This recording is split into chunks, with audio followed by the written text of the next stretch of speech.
கிறிஸ்துவுக்குள் அன்பான கர்த்தருடைய பிள்ளைகளே, இன்றைய வேத வசனமும் ஜெபமும் ஆதியாம் புஸ்தகம் 18ஆம் அதிகாரம் 18ஆம் வசனம். நான் செய்ய போகிறதை ஆபிரகாமுக்கு மறைப்பேனோ?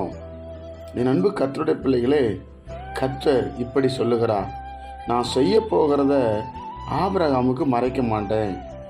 ஏன் சொன்னால் அதுக்கு அடுத்த வசனம் சொல்லுகிறது, அவன் இதை காத்து நடவுங்கள் என்று, கர்த்தருடைய வழியை காத்து நடவுங்கள் என்று தன் பிள்ளைகளுக்கு கட்டளையிடுவான் என்பதை அறிந்திருக்கிறேன். இப்போ தேவன் நாம் என்ன செய்வோம் என்பதை அறிந்திருக்கிறவராயிருக்கிறார். அப்படி அறிந்தார்னா நிச்சயமாக நமக்கு எல்லாவற்றையும் சொல்லி கொடுப்பார். குடும்பத்தை எப்படி நடத்தணும், வியாபாரம் எப்படி பண்ணணும், யாருக்கிட்ட என்ன பேசணும், எந்த விதமாக செயல்படணும் சொல்லி ஆண்டவர் நமக்கு சொல்லிக் கொடுக்க உண்மையுள்ளவராக இருக்கிறார். அதனால தான் அப்படி சொல்லுகிறார், நான் செய்ய போகிறதை ஆபிரகாமுக்கு மறைப்பேனோ? அவனுக்கு மறைக்காமல் நான் செய்ய மாட்டேன், கண்டிப்பாக அவனுக்கு சொல்லிடுவேன் என்று சொல்லி ஆண்டவர் சொல்லுகிறார்.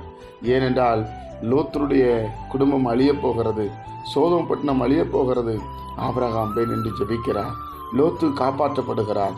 அப்போ கர்த்தருடைய பிள்ளைகளாகிய தேவன் எப்படிப்பட்ட இருதயம் உள்ளவர்கள் என்பதை அவர் அறிந்திருக்கிறவராக இருக்கிறார்.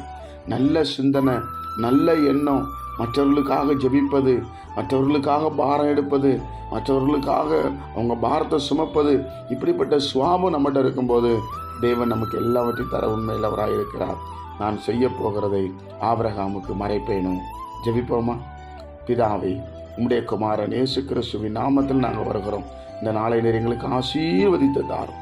உம்முடைய சமாதானம் எங்களுக்குள்ள இருக்கட்டும். கேட்கிற ஒவ்வொரு பிள்ளைகளை ஆசீர்வதி மேன்மைப்படுத்தும். எங்களை தாழ்த்தி ஒப்புக் கொடுக்கிறோம்.